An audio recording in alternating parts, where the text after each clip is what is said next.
السلام عليكم. بإذن الله هنكمل مع بعض كورس الباور سيستم 2 وهندخل على شابتر جديد معانا وهو السيمتريكال كومبوننت. احنا اخر حاجه اخدناها الشابتر اللي فات كانت اللي هو السيمتريكال فولت، وكانت ساعتها لما بيحصل عندي 3 فيز شورت سيركت على ال 3 فيزز مع بعض اللي هم الفازه A و B و C. ساعتها كان بيبقى عندي ان السيستم بالانس، فالتيار بيبقى متساوي في الثلاث فازات، فانا كنت بحسب تيار الفولت على فازه واحده منهم اللي هي مثلا الفازه A، وساعتها كان بيبقى هو نفس القيم على الفازتين التانيين. تمام. فاحنا درسنا وحسبنا ازاي اجيب تيار الفولت اللي هو الاي فولت لما كنت اجيب اللي هو الفي اف بري فولت اللي هو 1.0 على الزد كي كي اللي هو الباص اللي حصل عنده الفولت عندي. وبعد كده بقى احسب اي حاجه تانية اللي هو الباس فولتج والكونتريبيوشن اوف اتش جنريتور الى اخره. تمام. بعد كده ندخل على عنوان جديد وهو الان سيمتريكال فولت. يعني انا دلوقتي هدخل على عنوان الان سيمتريكال فولت، او في حاله اللي هو الثري فيز شورت سيركت فولت، بس في حاله ان السيستم امبالانس، الامبالانس سيستم. تمام. في الحاله دي انا عندي السيستم مش متماثل، فانا ما اقدرش ان انا احسب الفولت كارنت دايركت زي ما كنت بحسبه في السيمتريكال فولت، اللي هو كنت بقول الفولت كارنت الواحد زي زيرو على زد كي كي دايركت على طول. قال لك لا، ما اعرفش اعمل الحته دي، ان السيستم اصلا مش بالانس، السيستم مش متماثل. فاحنا هنا عشان نلاقي حل للموضوع ده وجدنا حاجه اسمها السيمتريكال كومبوننت. السيمتريكال كومبوننت دي هي حاجه بتمثل لي الانسيمتريكال سيستم. يعني انا دلوقتي عاوز الانسيمتريكال سيستم ده بمثله بحاجه معينه سميناها السيمتريكال كومبوننت، ومن خلال السيمتريكال كومبوننت دي اللي بجيبها للسيستم اقدر من خلالها احسب الانسيمتريكال فولت. تمام. طب لو جينا نتكلم الاول ان انا لو عاوز اعرف ايه الفرق ما بين البالانسد سيستم والانبالانسد سيستم. تمام. لو جينا هنا كده قلت لك، لو قلنا ان ده البالانسد سيستم هيكون شكله عامل ازاي؟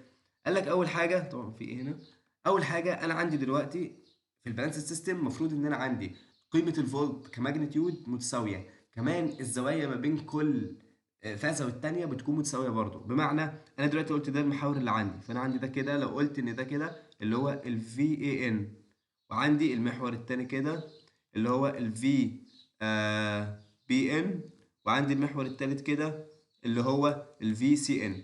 تمام. وكمان عندي في زاويه ما بينهم اللي هما الزاويه دي كده اللي هي لو قلت ده كده مثلا سيتا واحد، بعد كده دي كده سيتا اتنين، بعد كده دي سيتا تلاتة. فانا عندي عشان اقول ان السيستم ده بالانس سيستم معناها ايه؟ معناها اول حاجه ان الفولت كماجنتيود متساوي ان الفي اي ان كماجنتيود بتساوي الفي بي ان كماجنتيود بتساوي الفي سي ان كماجنتيود. كمان ان الانجل ما بينهم متساويه، ان السيتا واحد بتساوي السيتا اتنين بتساوي السيتا تلاتة، وعارف ان الزاويه بينهم بتكون 120 درجه. ده كده عشان اقدر اقول ان السيستم ده بالانسد سيستم. طب لو انا عندي بقى السيستم امبالانس، امبالانسد سيستم، ساعتها اول حاجه ان الماجنتيود بتاعهم مش متساوي. بمعنى ان انا هلاقي مثلا ان الفي اي ان اهي شكلها هي، لكن هلاقي البي ان طويله عنها كده قيمتها كبيره الفي بي ان، وهلاقي الفي سي ان مثلا بالشكل ده كده، ادي ده الفي سي ان. كمان ان الزوايا عندي مش متماثله. ادي يا عم لو جينا قلنا كده ده السيتا واحد وده السيتا اتنين وده السيتا تلاتة، فلاقي اول حاجه ان كماجنتيود ان الفي اي ان لا تساوي الفي بي ان لا تساوي الفي سي ان. تمام. كمان ان السيتا واحد لا تساوي السيتا اتنين لا تساوي السيتا تلاتة. فهي دي الفكره ما بين البالانس سيستم والامبالانس سيستم. تمام. طب انا دلوقتي لما اجي امثل بقى السيستم عندي، انا دلوقتي احنا بندرس الثري في الشورت سيركت صح؟ فانا لما اجي امثله همثله بايه؟ قال لك بنمثله بالسيمتريكال كومبوننت. طب تمام، عرفنا النقطه دي. طب انا السيمتريكال كومبوننت دي اللي هي ايه؟ قال لك بنقسمه لثلاث حاجات اللي هو البوزيتيف سيكونس والنيجاتيف سيكونس والزيرو سيكونس. طب نيجي نوضح كده. يبقى انا كده عندي لو انا عاوز امثل لو انا عاوز امثل اللي هو 3 فيز سيستم. تمام. عاوز امثله عن طريق اللي هو السيمتريكال كومبوننت. قال لك بمثله ازاي؟ قلت ان انا بمثله بثلاث حاجات. تمام. البوزيتيف سيكونس والنيجاتيف سيكونس والزيرو سيكونس. نيجي نمثل الكلام ده. فانا اول حاجه معايا هي البوزيتيف سيكونس. البوزيتيف سيكونس. تمام. البوزيتيف سيكونس هيبقى عباره عن ايه؟ ادي يا عم عندك كده اللي هو الفي اي ان، وبعد كده الترتيب بتاعها الفي سي ان، وبعد كده الفي بي ان. انا الترتيب بتاعي همشي ازاي؟ همشي بالاتجاه ده. من الاي ان الترتيب بتاعي اي سي بي، ده السيكونس اللي همشي بيه، ان اروح من الاي ان للسي، وبعد كده ده للبي ان، والبي ان ارجع للاي ان. يبقى انا الترتيب بتاعي السيكونس بتاعي اي سي بي. تمام كده، ده الاي سي بي سيكونس. والبوزيتيف سيكونس بديله رمز واحد. يعني يبقى انا كده لما اجي اقول لك الفي ان واحد معناها ان ده البوزيتيف سيكونس، الفي سي ان واحد بوزيتيف سيكونس، الفي بي ان واحد بوزيتيف سيكونس. ده كده اول حاجه معانا اللي هي البوزيتيف سيكونس. طب لو جينا للنيجاتيف سيكونس، قال لك النيجاتيف سيكونس هعكس بقى الترتيب بتاعي اللي هو ده كان اي سي بي، يبقى ترتيب النيجاتيف سيكونس يبقى عباره عن ده، طبعا ده النيجاتيف سيكونس. قال لك يبقى الترتيب بتاعي الاي بي سي. تمام. يبقى انا كده ده عندي الفي اي ان، وهنا الفي بي ان، وهنا دي كده عندي الفي سي ان. وطبعا زي ما قلت ان انا عندي الزوايا، ده الترتيب بتاعي، ده الاي ان، بعد كده البي ان، من البي ان للسي ان، ومن السي ان يرجع للاي ان تاني. يبقى السيكونس بتاعي عباره عن ايه؟ عباره عن الاي بي سي سيكونس. كمان حاجه تانية، انا دلوقتي قلت في البوزيتيف سيكونس كان برمز له بواحد، يبقى انا بكتب في ان واحد معناه ده بوزيتيف سيكونس. لكن لما اجي هنا في النيجاتيف سيكونس 2 تبقى الفي ان 2، تبقى ده كده نيجاتيف سيكونس. الفي بي ان 2 معناه نيجاتيف سيكونس، الفي سي ان 2. يبقى ده كده تاني سيكونس معانا اللي هو النيجاتيف سيكونس. تالت سيكونس معانا وهو الزيرو سيكونس. تمام. زيرو سيكونس. الزيرو سيكونس قال لك ان انا بيبقى عندي الثلاث فساد بيبقوا بارلل لبعض، بمعنى ان انا ده كده عندي ديت الفي اي ان، وده كده موازي لي الفي بي ان، ودي ده كده موازي لي الفي سي ان. يبقى انا كده عندي الفي اي ان، وادي الفي بي ان، وادي الفي سي ان. وزي ما رمزت هنا للبوزيتيف سيكونس بواحد والنيجاتيف سيكونس باثنين، الزيرو سيكونس بيبقى زيرو. يبقى انا كده عندي دول الثلاثه سيكونس اللي عندي. لما اجي اعمل ايه بقى؟ لما اجي ان انا اجمع الثلاثه سيكونس دول مع بعض، ان انا اجي اقول ان البوزيتيف سيكونس زائد النيجاتيف سيكونس زائد الزيرو سيكونس، في الاخر الثلاثه دول يديني اللي هو الايه؟ الان بالانسد سيستم. يبقى كل الفكره في اللي انا عملته ان انا حولت الامبالانسد سيستم، حولته لثلاثه سيمتريكال كومبوننت، ثلاثه سيستم متماثلين، ولما انا اجمعهم مع بعض هيديني بقى الايه؟ الامبالانسد سيستم بتاعنا. تمام. طب لو انا جيت بقى مثلت الكلام ده بمعادلات، بمعنى انا دلوقتي قلت ان سمشن الثلاثه مع بعض هيديني الامبالانسد سيستم، صح كده؟ طب نيجي نكتب الكلام ده. لو انا عاوز احسب بقى الفيس كومبوننت، بمعنى لو جيت عاوز احسب له المتجه بتاع الفي اي ان، فانا الفي اي ان هيبقى عباره عن ايه؟ هيبقى عباره عن الفي اي ان للزيرو سيكونس زائد الفي اي ان البوزيتيف سيكونس زائد الفي اي ان للنيجاتيف سيكونس. بالمثل لو عايز احسب الفي ان، طبعا كل دول متجهات، ماشي. لو انا عايز احسب الفي بي ان يبقى عباره عن نفس الفكره، الفي بي ان للزيرو سيكونس زائد الفي بي ان البوزيتيف سيكونس زائد الفي بي ان للنيجاتيف سيكونس. بالمثل الفي سي ان كمتجه، طبعا كل دول متجهات.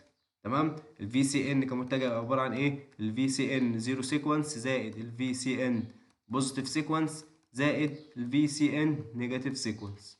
كل دول متجهات. يبقى انا كده عشان اجيب القيم بتاعتي هي جمع سمشن للثلاثه سيمتريكال كومبوننت اللي فرضناهم. يبقى انا كده عندي ان الجزء ده دول كده سميناهم الفيز كومبوننت،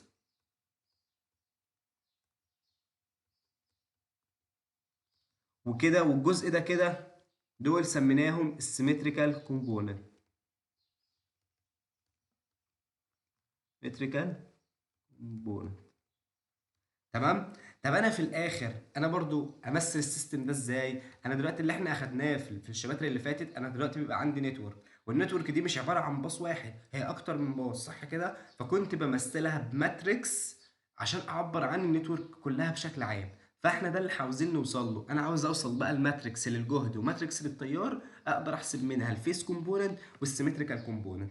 تمام كده. طب نيجي نطبق الكلام ده ازاي؟ انا هاجي اطبقه بنفس الفكره، انا عاوز احسب بقى القيم بتاعتي الفي ان والبي ان والسي ان في حاله البوزيتيف سيكونس والنيجاتيف سيكونس والزيرو سيكونس. تمام كده. لو كملنا على نفس التقسيمه بتاعتنا، بمعنى احنا طبعا مقسمينها كده، فوق ده كده البوزيتيف، ده النيجاتيف، ده الزيرو، صح؟ فنفس الفكره هنا هنكمل، ادي هعمل كده واحنا مكملين زي ما احنا. فده كده اول حاجه البوزيتيف سيكونس. احنا قلت البوزيتيف سيكونس الترتيب بتاعي اللي هو الاي سي بي، صح كده؟ وما بين كل زاويه والتانيه، ما بين كل زاويه والتانيه بتكون 120 درجه، اللي هي الزاويه دي 120 ودي 120 عشان ده بالانسد سيستم، صح؟ ونفس الفكره هنا، ده 120 وده 120 وده 120، صح كده؟ فلو جيت عاوز احسب بقى الكومبوننت بتاعتي، لو جيت قلت له ان الفي اي ان بوزيتيف سيكونس يبقى عباره عن ايه؟ عباره عن الفي اي ان بوزيتيف سيكونس وزاويه زيرو، اللي هو قيمه وزاويه، ده متجه يبقى عباره عن قيمه وزاويه. طب الفي بي ان هيبقى عباره عن ايه؟ ده طبعا البوزيتيف سيكونس يبقى عباره عن الفي اي ان، الفي اي ان بوزيتيف سيكونس وزاويه كام؟ انا دلوقتي اهوت فين؟ ادي ده عشان اوصل للفي بي ان يبقى عباره عن، يا اما هاخد من فوق كده الزاويه دي كلها اللي هي ال 240، يا اما من تحت كده سالب ال 120، صح؟ يبقى ده كده الفي ان وزاويه سالب ال 120، يا اما هي الفي اي ان بوزيتيف سيكونس وزاويه 240. تمام. بالمثل الفي سي ان، لو عايز اجيب الفي سي ان بوزيتيف سيكونس هيبقى عباره عن الفي اي ان بوزيتيف سيكونس وزاويه كام؟ فين الفي سي ان؟ الفي سي ان هي عشان اروح لها زاويه 120، يبقى كده زاويه 120. تمام. طب انا دلوقتي هقعد اكتب في اي ان وزاويه 120 وزاويه سالب 120 والكلام ده كله، قال لك انا عاوز امثل الموضوع ده اسهله عليا، فقال لك يا عم خلاص انا هعمل فرض، هقول لك افرض لي ان الاي عباره عن واحد وزاويه 120، تمام، وان الاي سكوير عباره عن واحد وزاويه 240 اللي هي عباره عن واحد وزاويه سالب 120. طب الحته دي هعملها بناء على ايه؟ ان انا اقدر اقول له بقى كده ادي الفي ان تبقى عباره عن الفي ان وزاويه زيرو، لكن الفي بي ان اقدر اشيله بقى اللي هي عباره عن الاس سكوير اللي هي 1 وزاويه 240 مضروبه في الفي اي ان، والفي سي ان عباره عن الفي ان في الاي بس. انا كده مثلتها، اقدر اقول له بقى كده ان انا عندي ان الفي اي ان عبارة عن ال VAN وزاوية زيرو، وال VCN أو ال BN الأول، طبعا ده كل ده بوزيتيف سيكونس، عبارة عن ال VBN، أنا عندي ده زاوية 240 اللي هي ال A سكوير، تبقى عبارة عن ال A سكوير في ال VAN بوزيتيف سيكونس، صح كده؟ وإن ال VCN بوزيتيف سيكونس تبقى عبارة عن ال A في ال VAN بوزيتيف سيكونس. يبقى خلاص بقى بقت فانكشن في ال A سكوير وادي ال A دايركت على طول. ده كده بالنسبة إيه للبوزيتيف سيكونس. نيجي للنيجاتيف سيكونس بالمثل بقى على طول، دايركت على طول بالنيجاتيف. انا عارف في النيجاتيف ان السيكونس بتاعي A B C، ده A C B، يعني انا كده اللي هيختلف هنا ان الفي بي ان هتبقى زاويه 120 على طول، الفي سي ان هي اللي زاويه 240، ان هي تبقى معكوسه ما بين ده وما بين ده، صح كده؟ فنيجي هنا اجي اقول له كده ان انا عندي في النيجاتيف سيكونس ان الفي بي ان نيجاتيف سيكونس هتبقى عباره عن الفي اي ان نيجاتيف سيكونس مضروبه في زاويه 120، صح؟ اللي اقدر اكتبها بقى على طول دايركت ايه؟ ان هي عباره عن الاي في الفي اي ان نيجاتيف سيكونس. نيجي للفي الفي سي ان نيجاتيف سيكونس تبقى عباره عن الفي اي ان نيجاتيف سيكونس في زاويه 240 او السالب 120، صح كده؟ اللي اقدر اكتبها الاي سكوير في الفي اي ان نيجاتيف سيكونس. تمام. يبقى انا ده كده عندي اقدر اقول له بقى ان ده البوزيتيف سيكونس وده النيجاتيف سيكونس، واجي ايه نمارك عليه كده، ادي ده كده البوزيتيف وده النيجاتيف، واخر حاجه ده الزيرو سيكونس، الزيرو سيكونس ونمارك عليه هو كمان. تمام. نيجي نكمل. انا دلوقتي في الزيرو سيكونس، في الزيرو سيكونس بقى الثلاث منتجات اللي عندي كانوا بارلل لبعض، فخلاص فساعتها القيم الثلاثه متساويه، بمعنى ان انا عندي ان ال في اي ان زيرو سيكونس بتساوي ال في بي ان زيرو سيكونس بتساوي ال في سي ان زيرو سيكونس. تمام. الكلام ده كجهود، لو انا عاوز امثله بالتيارات هي نفس الفكره بالظبط. يعني لو جينا مثلا في البوزيتيف سيكونس لقيم التيار، صح؟ فساعتها ان انا عندي ايه؟ ان الاي بي بوزيتيف سيكونس يبقى عباره عن الاي سكوير في الاي اي بوزيتيف سيكونس، صح؟ وان الاي سي بوزيتيف سيكونس عباره عن الاي في الاي اي بوزيتيف سيكونس. بالمثل طبعا ده كده اللي هو البوزيتيف. طب لو كان النيجاتيف هتبقى عباره عن الاي بي نيجاتيف سيكونس عباره عن الاي في الاي اي، والاي سي هي اللي سكوير، وفي الزيرو التلات تيارات بيساووا بعض. يبقى انا ده كده اللي هو في حاله اللي هو كان تيار. تمام، في حاله ان هو كان تيار يبقى هو الاختلاف هي نفس الفكره مع اختلاف الرمز اللي عندي. تمام. طب انا زي ما قلت في الاخر انا عاوز بقى اكون الكلام ده كله، عاوز اعمله في ماتريكس تمثل لي الموضوع ده، صح كده؟ فانا وصلت للمعادله، قلت ان الفيس كومبوننت كانت عباره عن السيمتريكال سمشن بتاع السيمتريكال كومبوننت، صح كده؟ طب انا الفيس كومبوننت هم تمام، السيمتريكال كومبوننت جبتهم بدلاله الايه في الكومبوننت الاساسيه بتاعتها، يعني جبتها بدلاله الفي اي ان مضروبه بقى في الاي او الاي سكوير، صح كده؟ يبقى انا اقدر اقول له بقى كده انا عاوز اعملها كماتريكس. تمام، عاوز اعملها بقى ايه كماتريكس، نمثل الكلام ده كله بماتريكس، ان في الاخر انا عاوز اوصل للماتريكس دي هي اللي ابدا احل بيها المسائل اللي عندي. فاقدر اقول له كده ان انا عندي الفيس كومبوننت اللي هم الفي اي ان والفي بي ان والفي سي ان، ديت الفيس كومبوننت، صح كده؟ الفيس كومبوننت بتساوي اللي هو السمشن بتاع السيمتريكال كومبوننت. بس السيمتريكال كومبوننت ادي يا عم السيمتريكال كومبوننت انا جبتهم بدلاله الفي اي ان، صح؟ سواء زيرو سيكونس والفي اي ان بوزيتيف سيكونس والفي اي ان نيجاتيف سيكونس، صح كده؟ انا جبتهم بالدلاله ديت، يبقى دول اللي هو الايه السيمتريكال كومبوننت، صح كده؟ طب ايه اللي مضروب في النص ده؟ هو عباره عن الماتريكس ايه.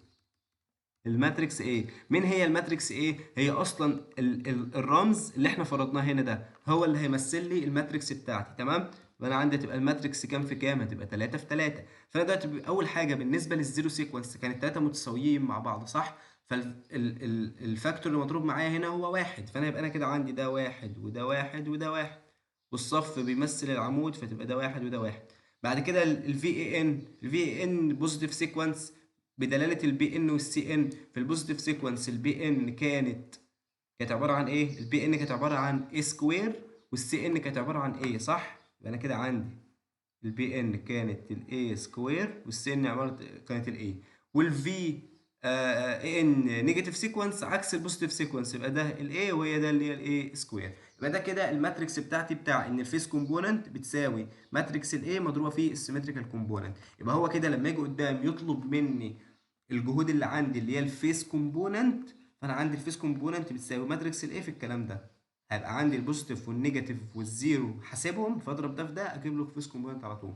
طب لو هو كان عاوزها تيارات، بدل الفي تبقى اي، تبقى اي اي واي بي واي سي، وهنا اي اي بوزيتيف واي اي نيجاتيف واي اي زيرو. تمام كده.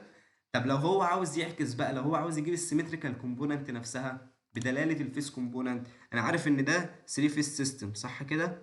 فانا دلوقتي عاوز اجيب السيمتريكال كومبوننت اللي هما الثلاثه كومبوننت اللي عندي البوزيتيف والنيجاتيف والزيرو، يبقى المفروض ان هي مضروبه في 3. فلما اجي اجيب الناحيه التانيه يعتبر بقسم على تلت، بمعنى ان انا اجي اقول له بقى كده لو عاوز اجيب السيمتريكال كومبوننت ان الفي اي ان زيرو والفي اي ان بوزيتيف والفي اي ان نيجاتيف، يبقى عباره عن تلت الماتريكس A اللي هي واحد واحد واحد واحد واحد A في الاي سكوير، وديت الاي سكوير في الاي، انا عكستها ان طبعا دي هتروح الناحيه التانيه فهتتعكس. تمام كده. مضروبة في اللي هو ال VAN وال VBN وال VCN. تمام كده.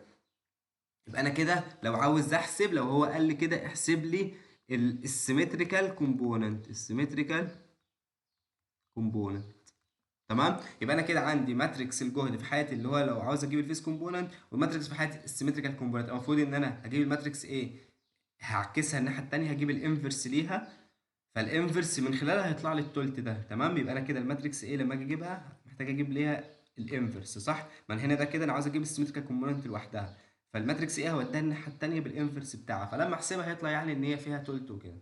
تمام، يبقى انا كده لو عاوز اجيب الفيس كومبوننت هيبقى الماتريكس بالشكل ده. لو عايز اجيب السيمتريكال كومبوننت هتبقى الماتريكس بالشكل ده، واشوف ايه هو اللي مطلوب مني، وده بيبقى مطلوب من ضمن المطالب اللي لسه هناخدها في الشابتر اللي جاي باذن الله. تمام كده؟ يبقى انا كده خلاصه اللي فات ده كله ان انا محتاج اوصل لحاجه معينه، هي ايه؟ الماتريكس بتاعتي اللي هتمثل لي السيستم اللي عندي، اللي هو ان الفيس كومبوننت عباره عن الماتريكس ايه مضروبه في السيمتريكال كومبوننت. ندخل على تاني حاجه معانا، وهو لما يجي يطلب يقول لك ان انا عاوز ارسم بقى ال 3 سيكونس ايكويفالنت سيركت. يقول لك درو 3 سيكونس ايكويفالنت سيركت. بمعنى انا دلوقتي النتورك اللي كانت عندي لما اخدنا في اول شابتر خالص بتاع البريونت، تمام، كان بيديني النتورك دي كانت عباره عن ايه؟ الاقي ان انا معايا جنريتور متوصل مع ترانسفورمر، بعد كده في ترانسميشن لاين، بعد كده في ترانسفورمر تاني، وبعد كده وليكن مثلا في لود معين. تمام. فانا لما كنت باجي اقول لك مثل لي ده، طبعا ده ترانسميشن لاين، ترانسفورمر واحد، ترانسفورمر اتنين، وده يا عم الجنريتور واحد، وده اللود. لما كنت باجي اقول لك في اول شابتر خالص بتاع البريونت كنت بقول لك عاوز ارسم الرياكتنس دايجرام.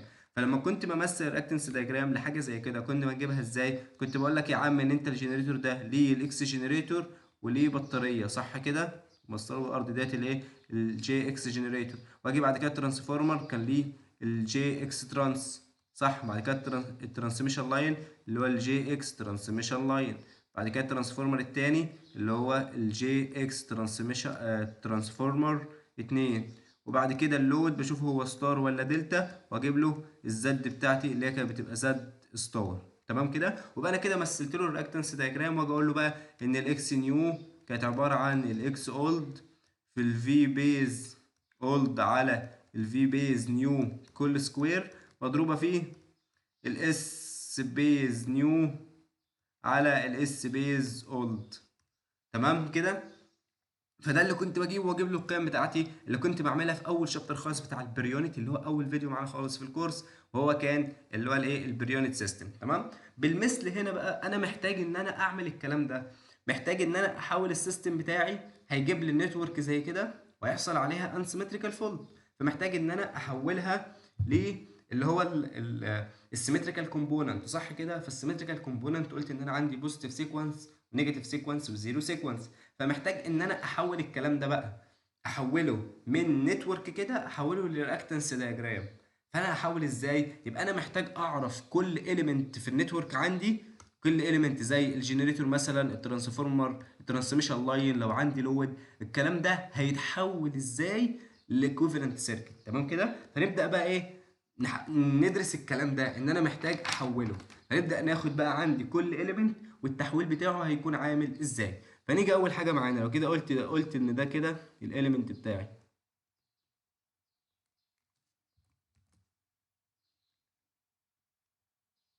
ده الاليمنت بتاعنا. تمام.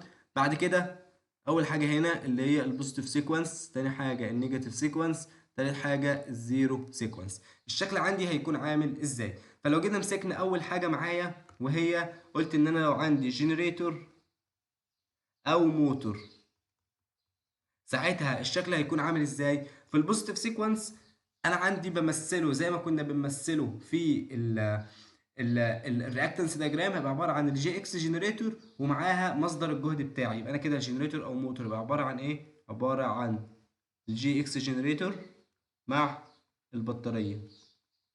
يبقى ديت الجي اكس جنريتور او الجي اكس موتور مع الباتري اللي عندي. تمام. الاختلاف هنا ان البوزيتيف لفوق او لتحت، الجنريتور بيديني جهد لكن الموتور هو اللي بياخد الجهد. تمام. في النيجاتيف سيكونس قال لك ان انا عندي النيجاتيف سيكونس البطاريه بتختفي، يعني الفرق ما بين البوزيتيف سيكونس والنيجاتيف سيكونس ان انا عندي في النيجاتيف سيكونس ما بيبقاش فيه باتري بمعنى اصح. يبقى انا شكل لما اجي امثل الجنريتور همثله بالشكل ده كده، ديت اللي هو الايه؟ الجي اكس جنريتور. طب في الزيرو سيكونس قال لك لا بقى، في الزيرو سيكونس نبدا نهدى شويه. في الزيرو سيكونس الكونكشن مهم بالنسبه لي، مهم جدا كمان. يبقى انا لازم اخد بالي في حاله الزيرو سيكونس من الكونكشن، لازم ابص على الرسم واشوف الكونكشن اللي هو مديهولي عامل ازاي. فقال لك ان انا عندي في اكتر من حاله للكونكشن اللي عندي للجنريتور. مثلا قال لك الجنريتور اول حاجه لو قال لك ان هو ان هو ستار ايزوليتد. ستار ايزوليتد واديني رمزها شكله عامل كده. لو قال لك ان السيستم ده ستار ايزوليتد، ستار ايزوليتد هيكون شكلها عامل كده. معنى ايه ستار ايزوليتد؟ ان هو معزول عن الارض، فساعتها شكل النتورك عندي هيكون عامل كده. ادي يا عم ستار اللي هو القيمه بتاعتي، وايزوليتد اللي هو ايه معزول عن الارض كده. يبقى دي ستار ايزوليتد.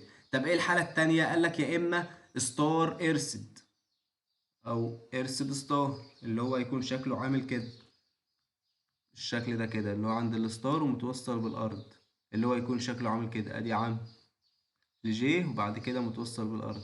طبعا ديت اللي هو الايه، ديت الجي اكس جنريتور، ديت الجي اكس جنريتور. واخد بالي طبعا من حاجه مهمه، ديت جي اكس جنريتور بوزيتيف سيكونس يعني واحد، ده جي اكس جنريتور نيجاتيف سيكونس يعني اتنين، ده جي اكس جنريتور زيرو سيكونس يعني زيرو، ده زيرو. يبقى انا كده عندي ستار ايزوليتد وستار ارسد، والتالتة معايا اللي هو ستار ارسد ثرو امبيدنس، اللي هو الاقي كده والاقي فيه امبيدنس متوصله معايا بالشكل ده. فساعتها شكل النتورك عندي هيكون عامل كده، اللي هو ده الجي اكس جنريتور، ومعاه الامبيدنس اللي هتوصل من خلالها للارض. تمام. فيبقى ده عندي اللي هو الجي اكس جنريتور زيرو سيكونس، وديت هتبقى الجي 3 اكس ان. اخد بالي من حاجه زي كده، 3 اكس ان. ليه 3 الحته دي كده؟ نيجي ناخد نوت على جنب كده، نكتبها مثلا باللون الاسود. لو جيت قلت هنا على جنب نوت، ليه في حاله الجنريتور، تمام، في حاله الزيرو سيكونس، في حاله ان هو ستار ايرسد ثرو امبيدنس، بضيف اللي هو عندي الامبيدنس بتاعتي بتبقى 3 اكس ان مش اكس ان بس. قال لك ان انا عندي، احنا عندك ده 3 فاز، ما تنساش الحته دي. فانا بقى عندي شكل الفازات عندي بالشكل ده. ادي يا عم الفازه الاولى، وادي ده كده الفازة التانية، وادي الفازة التالتة، صح كده؟ اللي هما يا عم ده كده الاي اي، وادي الاي بي، وادي الاي سي. وبعد كده ده ارسد ثرو امبيدنس، ان انا هاجي عند نقطة ارسد ده كده واديله ديت اللي هو الاكس ان بتاعتي، النيوترال بتاعتي اللي هو القيمة اللي هتمر فيها. فانا عندي ساعتها ان انا عندي التلات تيارات هيروحوا بيسمشن، يعني ده التيار ده كده داخل كده، وده داخل كده، وده داخل كده، والتلاتة في الاخر هيعمل لهم سمشن ويدخلوا عندي في الاكس ان بتاعتي، ان ده الامبيدنس الارسد بتاعتي. فساعتها انا عندي الاي اي والاي بي والاي سي، وده سيمتريكال يعني التلات تيارات متساويين، يبقى عندي 3 اكس ان، التلاته بتاع التيار مضروبه في الاكس ان اللي عندي، عشان كده بتبقى جي 3 اكس ان. يبقى انا كده عندي ده الارسد اللي هو الستار ايزوليتد. ممكن نكتبهم عشان هو يجي في المساله، يا اما يرسمها لك كده يا اما يقولها لك كلفظيا مكتوبه يعني، فانت لازم تكون عارفها ان هي انا ده كده الحاله الاولى ديت اللي هي عباره عن ستار ايزوليتد، تمام. التانية ديت ستار ايرسد، التالتة ديت ستار ايرسد ثرو امبيدنس، امبيدنس. يبقى انا دلوقتي، انا زي ما قلت انا في الاخر انا همسك اليمنت هتعامل معاه. فانا قلت ان انا كل اليمنت محتاج اشوف انا بمثله في السيركت عندي ازاي. في البوزيتيف، لو انا برسم الايكوفالنت سيركت في حاله البوزيتيف سيكونس، فانا الجنريتور هشيله واحط مكانه الجي اكس جنريتور والاي جي بتاعتي اللي هو الباتري، صح كده؟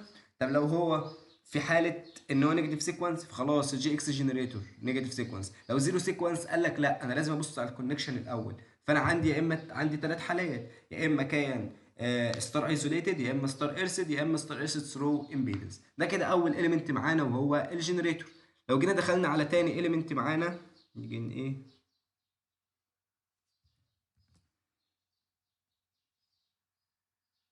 نيجي نفصل كده عن كل اليمنت والتاني. نيجي عند تاني اليمنت معانا وهو الترانسميشن لاين. ترانسميشن لاين، قال لك الترانسميشن لاين الموضوع اسهل شويه. خلاص اللي هو في حاله البوزيتيف سيكونس، فهو يا عم عندي اهوت، يبقى خلاص ادي الترانسميشن لاين، وادي الجي اكس ترانسميشن لاين في حالة البوزيتيف سيكونس. طب في حالة النيجاتيف سيكونس هيبقى بنفس الفكرة. خلاص بقى هو مفيش فيه اختلاف. ادي يا عم الجي اكس ترانسميشن لاين في حالة النيجاتيف سيكونس. طب لو زيرو سيكونس اهو يا عم تعالى ادي الجي اكس ترانسميشن لاين في حالة الزيرو سيكونس. يبقى ده كده تاني اليمنت معانا اللي هو الترانسميشن لاين. نيجي نخش على الاليمنت اللي بعد كده.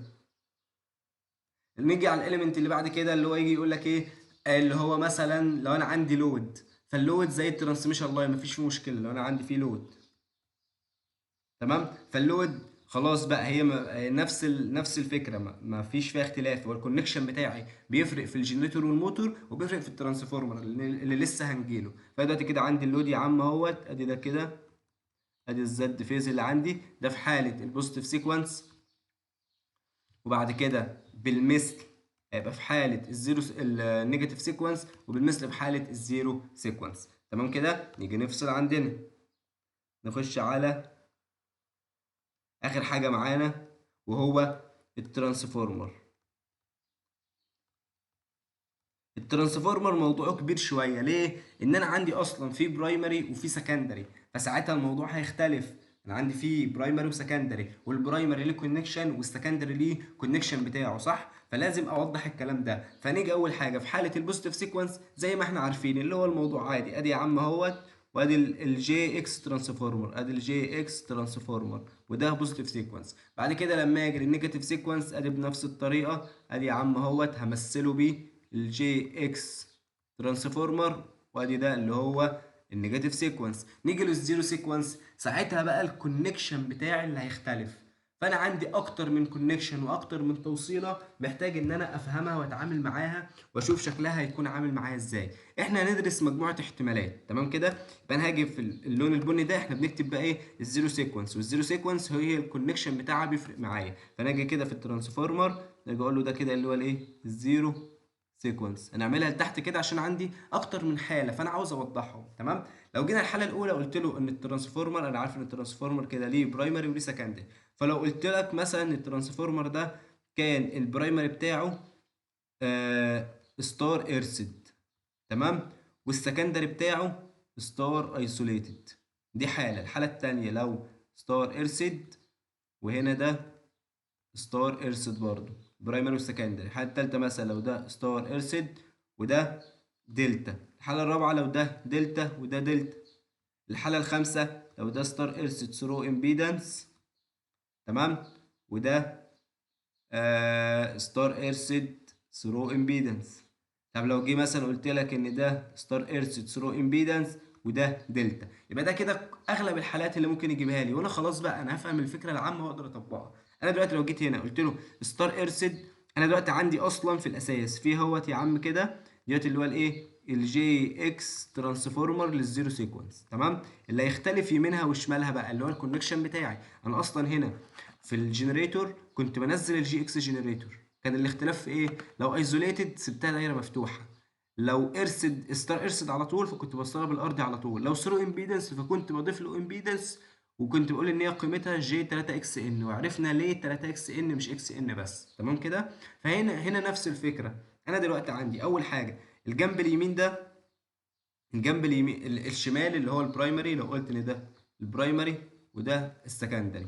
تمام كده. فانا دلوقتي عندي اول حاجه قال لك ان البرايمري ستار ايرسد اللي هو موصل دايركت على طول، ادي يا عم اهو. الناحيه التانيه ستار ايزوليتد، فساعتها يبقى كده اللي هو معزول معايا، يبقى ده كده الاكس ترانسفورم. نيجي الحاله التانيه الاثنين ستار ايرسد فيكون شكلها عامل كده، ادي يا عم الجي اكس ترانسفورمر بتوصل يمين وتوصل شمال. طبعا ده جي اكس ترانسفورمر زيرو سيكونس. الحاله الثالثه يمينها ستار ايرسد، ادي يا عم اهو ستار ايرسد. الناحيه التانيه دلتا. دلتا معناها ان هو متوصل بالارض، ان هو هيتوصل كده مش هيتوصل اصلا بالباص بتاعي. يبقى ده لو كان شكلها دلتا كان هيكون متوصل بالشكل ده كده، ده في حاله اللي هو الدلتا. طب لو كانت دلتا دلتا يبقى انا عندي الباص اهوت وادي الجي هي تبقى الاتنين دول متوصلين بالارضي بالشكل ده كده. يبقى انا كده عندي ده الباص بتاعي، لو ده باص واحد وده باص اتنين فهي مش متوصله بالباص اصلا. ده كده لو كانت ايه دلتا دلتا. الحاله اللي بعد كده الاتنين ستار ثرو امبيدنس، ادي يا عم اهوت ده كده اللي هي الجي اكس ترانسفورمر زيرو سيكونس، صح؟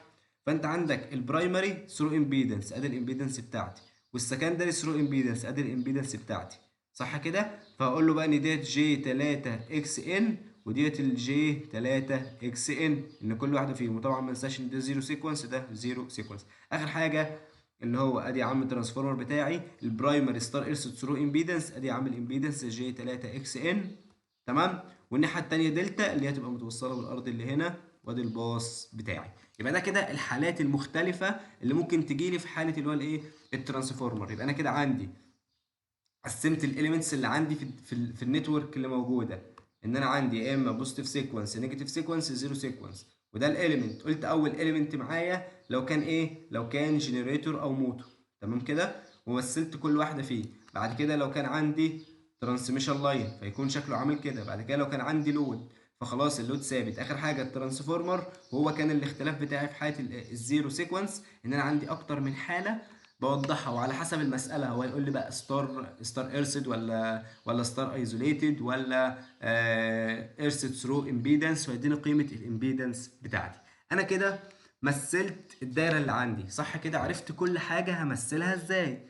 طب انا القيم دي هحسبها ازاي؟ الخطوه اللي بعد كده انا رسمت الرسمه بتاعتي، شلت كل اليمنت عندي في النتورك وبدلتها بالقيمه بتاعتها، سواء بوزيتيف سيكونس او نيجاتيف سيكونس او زيرو سيكونس، تمام؟ عاوز بقى احسب القيم دي، فهحسبها ازاي؟ نيجي بقى للقانون بتاعنا اللي احنا كنا لسه كاتبينه، تمام؟ القانون بيقول ايه؟ اللي هو احنا اصلا واخدينه عادي، ان الاكس بير يونت. انا دلوقتي عاوز احول اجيب بقى القانون، انا هحسب القيم. فهحسبها ازاي؟ هنحسبها زي ما كنا بنحسب الرياكتنس دياجرام، اللي هو هقسم النتورك بتاعتي لزونز. يبقى اول حاجه هقسم الزون، بعد كده ابدا احدد لكل زون الاس بيز والفي بيز لكل زون. بعد كده ابدا احسب له الاكس من القانون بتاعي اللي هو احنا لسه كاتبينه ده، وممكن نكتبه تاني مفيش مشكله. ان انا عندي ان الاكس نيو عباره عن ايه؟ طبعا بريونت، عباره عن الاكس اولد مضروبه في الفي بيز اولد على الفي بيز نيو كل سكوير في الاس بيز نيو على الاس بيز اولد، تمام؟ الاولد القيمه الاولد اللي هي القيمه بتاع الايكويبمنت نفسها، القيمه النيو هي القيمه بتاع الزون اللي انا حددتها. يبقى انا بقسم النتورك لزونز، بعد كده كل زون احدد فيها الاس بيز والايه والفي بيز وابدا اشتغل بقى، تمام؟ طب انا القيمه اللي جبتها دي الاكس نيو دي انا هكتبها لكل ايكويبمنت 3 مرات. ليه؟ ان انا هحسبها مره اكس للزيرو سيكونس، واكس للبوزيتيف سيكونس، واكس للنيجاتيف سيكونس، تمام؟ يبقى انا كل ايكويبمنت هحسبها لها 3 مرات. فللتسهيل بقى اقول لك ايه، ان انا في نوت مهمه جدا نكتبها هنا، important نوت، عشان لما اجي احسب اللي عندي هقول لك ان انا في حاله الترانسفورمر الاكس بوزيتيف هي الاكس نيجاتيف هي الاكس زيرو. يبقى انا كده في الترانسفورمر في الداتا اللي هيدالها للنتورك بتاعتي هلاقي في الترانسفورمر هو مديني اكس واحده بس، وهي دي اللي هحولها. وانا عندي الاكس بوزيتيف هي الاكس نيجاتيف هي الاكس زيرو، تمام؟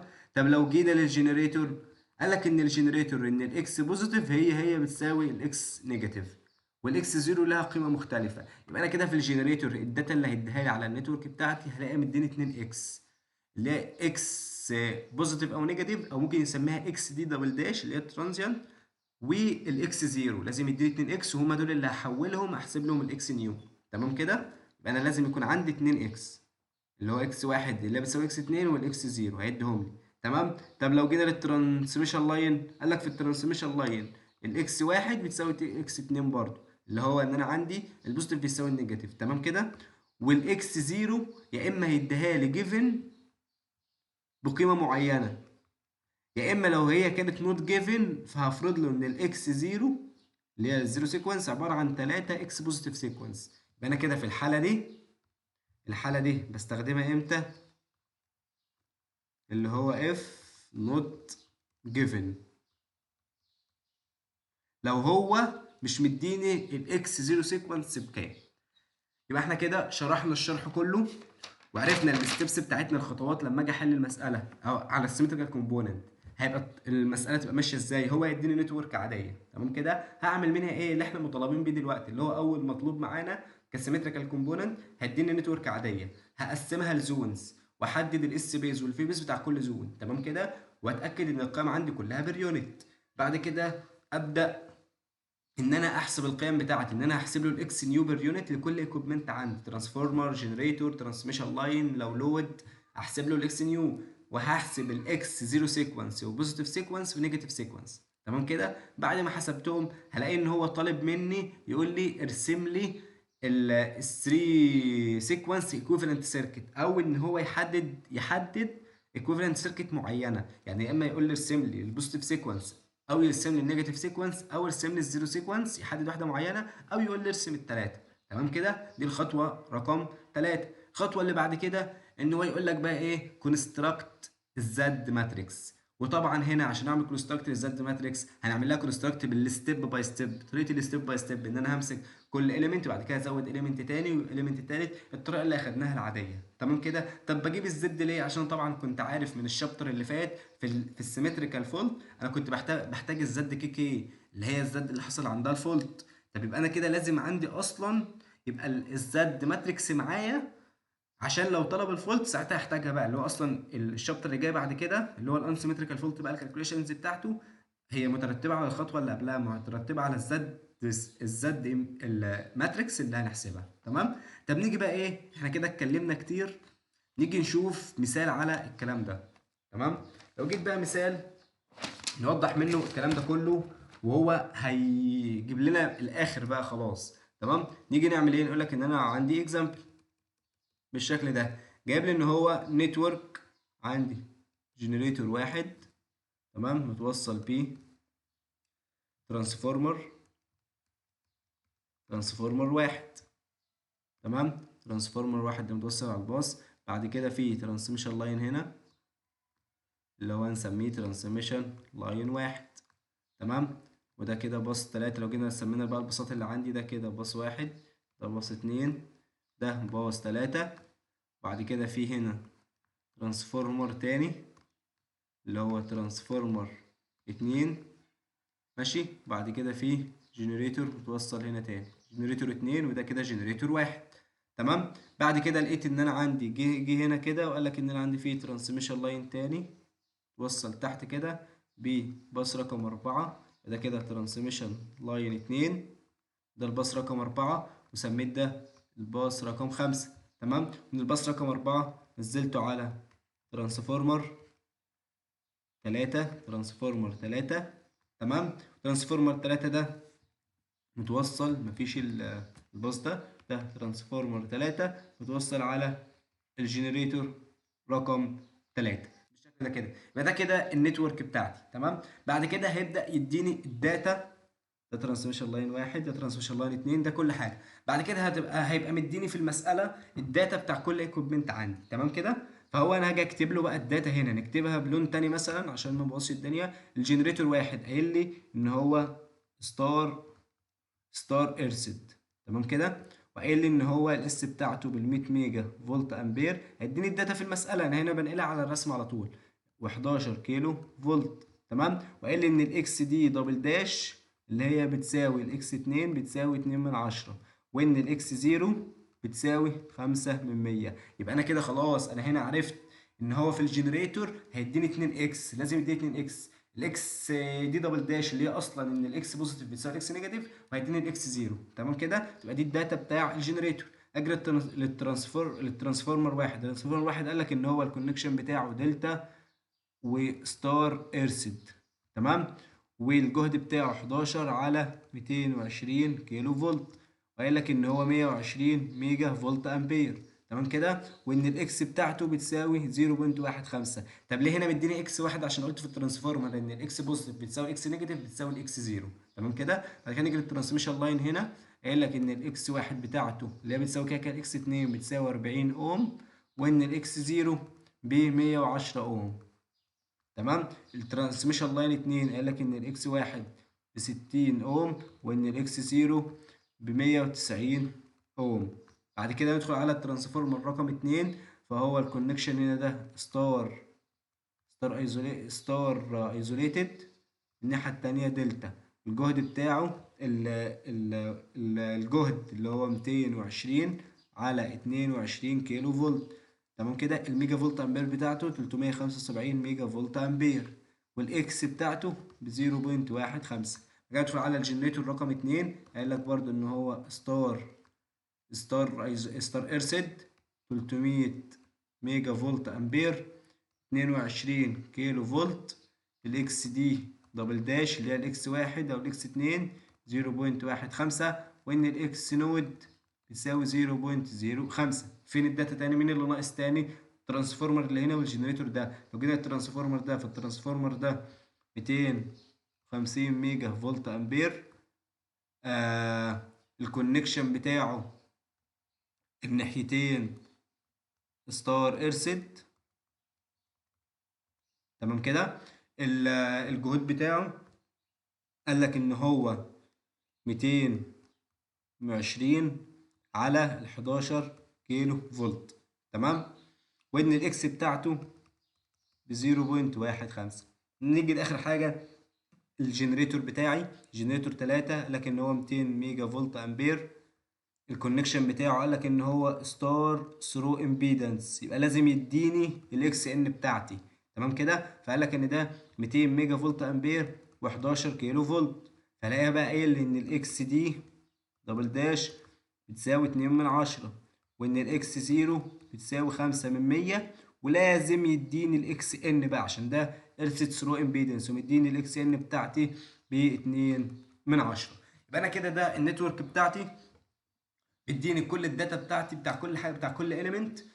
وخلاص على كده هيبدا بقى يطلب المطالب بتاعتي. بقى اول مطلوب هو عاوز ايه؟ يجي يقول لك فايند. اول حاجه هتطلب اللي هو درو السيكونس دايجرام لمين؟ يا اما هيحدد لي حاجه واحده منهم، يا اما الزيرو يا اما البوزيتيف يا اما النيجاتيف. ولو طلب واحده بس بنسبه كبيره هو بيطلب الزيرو. ليه؟ عشان هي بقى اللي فيها كونكشن وهي اللي فيها لعب. يا اما يطلب الثلاثه، فاحنا هنرسم له الثلاثه اللي هو الزيرو والبوزيتيف والنيجاتيف. نرسم الثلاثه هنا ان احنا هنا بنتعلم. تمام كده. المطلوب رقم اتنين ان هو يقول لك ايه؟ كونستراكت الزد باس في حالة، يا إما يحدد بقى الزيرو سيكونس، يا إما يحدد الزد باس في حالة البوزيتيف سيكونس، يا إما يحدد الزد باس في حالة النيجاتيف سيكونس. يبقى هو هيحدد يا إما واحدة من التلاتة، يا إما يقول لك عاوز التلاتة. فنيجي بقى إيه؟ نحل المسألة زي كده. أول حاجة عشان أحل المسألة إيه الخطوات اللي كنا بنعملها؟ أول حاجة هقسم النتورك عندي لزونز. تمام، دي أول حاجة. تاني حاجة هبدأ أحدد لكل زون الاس بيس بتاعتها والفي بيز. بعد كده ابدا اعمل كالكوليشنز للحاجات اللي عندي، اللي هي ايه؟ اللي هو الاكس نيو لكل اليمنت عندي، صح كده؟ او لكل ايكوبمنت. بعد كده ابدا ارسم بقى الايه؟ الدياجرام بتاعي او السيكونس دياجرام بتاعي. تمام. فنبدا اول حاجه نبدا بقى نعمل السوليوشن بتاعنا. نيجي هنا نشتغل اللون الازرق ده السوليوشن. اول حاجه ان انا اقسم النتورك عندي لزونز. فانا قلت زي شابتر واحد نفتكر الكلام ده، ان انا اللي بيقسم الزون اللي عندي هو الترانسفورمر، صح كده؟ فانا هاجي كده عند الترانسفورمر رقم واحد واقسم ده كده يمين وشمال، واقول لك ان انا كده عندي ده كده ده زون واحد، واجي اقسم ده كده هنا، ونيجي نقسم ده هنا كده، ونيجي نقسم. بس خلاص مفيش، هما تلاتة ترانسفورمر. انا كده عندي ده زون واحد، وهسمي ده كده زون اتنين. تمام. وهسمي ده كده زون تلاتة، وتحت ده كده اخر حاجه اللي هي زون 4. دي حاجه. الحاجه التانيه محتاج احدد الاس بيز والفي بيز لكل زون. تمام. الفي بيز بشوف الجهد بتاع الزون بتاعي، صح كده؟ والاس بيز انا عندي في حاجه، يا اما بيديني جيفن في المساله يقول لي ان الاس بيز بكذا، يا اما باخد اكبر اس بيز في المساله كلها. فهو هنا كان في المساله كان محدد لي، كان قايل لي ان انت عندك ان الاس بيز ب 300 ميجا فولت امبير. تمام. يا اما لو هو مش محدد فانا بشوف الاس بتاع كل ايكويبمنت عندي، واخد الاعلى. يعني ده 100 ميجا، ده 100 ميجا فولت، ده 120 ميجا، ده 250 ميجا، ده 200 ميجا، ده 375، ده 300. يعني المفروض ممكن اللي هو ياخد 375 اللي هو ايه حته ان انا ده الاكبر واشتغل عليها، ممكن اخد ال 300 واثبتها، اصل انا خلاص ده اس بيز حددتها فاشتغل عليها. فهو هنا في المساله كان قايل ان الاس بيز ايه ب 300. فنبدا بقى ايه نحدد الكلام بتاعنا، نبدا نحدد الزونز بتوعنا كل حاجه فيها. يبقى انا كده لو جيت قلت ان انا عندي زون واحد، فانا عندي في زون واحد عندي ان الاس بيز ب 300 ميجا فولت امبير، وان الفي بيز بتاعتها بكام. ارجع كده للزون رقم واحد اهيت، فالجهد اللي موجود هنا هو ال 11 كيلو فولت، 11 بتاع الجنريتور وال 11 بتاع الترانسفورمر البرايمري بتاعه. الاس بي الفي بيز واحد والاس بيز واحد ب 11 كيلو فولت. تمام كده. لو جيت دخلت على الزون رقم اتنين، فساعتها ان الاس بيز بنفس الفكره هتبقى 300 ميجا فولت، والفي بيز 2. نيجي نشوف كده فين الزون رقم 2، الجهد اللي هنا كام اللي هو ال 220 كيلو فولت. تمام كده. يبقى ده كده 220 كيلو فولت. تمام. نيجي للزون رقم 3، ممكن نغير اللون. الزون رقم 3 الاس بيس 3 تساوي 300 ميجا فولت امبير. تمام. والفي بيس 3 نيجي فين، الزون رقم 3 اهيت، الجهد اللي هنا بكام اللي هو ال 22 كيلو فولت. تمام. ده كده 22 كيلو فولت. نيجي على الزون رقم 4 الاس بيز 4 ب 300 ميجا فولت امبير، والفي بيز 4 الجهد بتاع الزون رقم 4 هنا، الجهد اللي هنا موجود بكام اللي هو 11 كيلو فولت. تمام كده. يبقى انا كده حددت له الزد بتاع كل قصدي الفي بيز والاس بيز بتاع كل زون. تمام. الخطوه اللي بعد كده ابدا احسب بقى الاكس بتاعتي لكل ايكويبمنت عندي، صح. فانا هبدا اقول له ان انا عندي كده، ان انا عندي في حاجه بتقول ان الاكس بير يونت نيو بتساوي ايه، الاكس بير يونت اولد مضروبه في الفي بيز اولد على الفي بيز نيو كل سكوير مضروبة في الاس بيز نيو على الاس بيز اولد. ده القيمة بتاعتي. تمام كده. فانا ابدا امسك ايكويبمنت احسب له، واخد بالي من حاجه. احنا قلنا الفي بيز اولد اللي هي بتاع الايكويبمنت نفسها، والنيو بتاع الزون. يبقى انا كده عندي، انا خلاص عندي في زون اهي قسمتها، عندي 4 زونز. تمام. فلما اجي اخد الاولد هروح ابص على النتورك على الايكويبمنت بتاعتي، لما اجي اخد النيو هبص على الزون بتاعتي اللي انا كاتبها. فنمسك بقى كده ايه اليمنت كده نبدا نتعامل معاه. همسك اول حاجه الجنريتورز. تمام كده. فاقول له اول حاجه كده اللي هو فور جنريتور رقم واحد.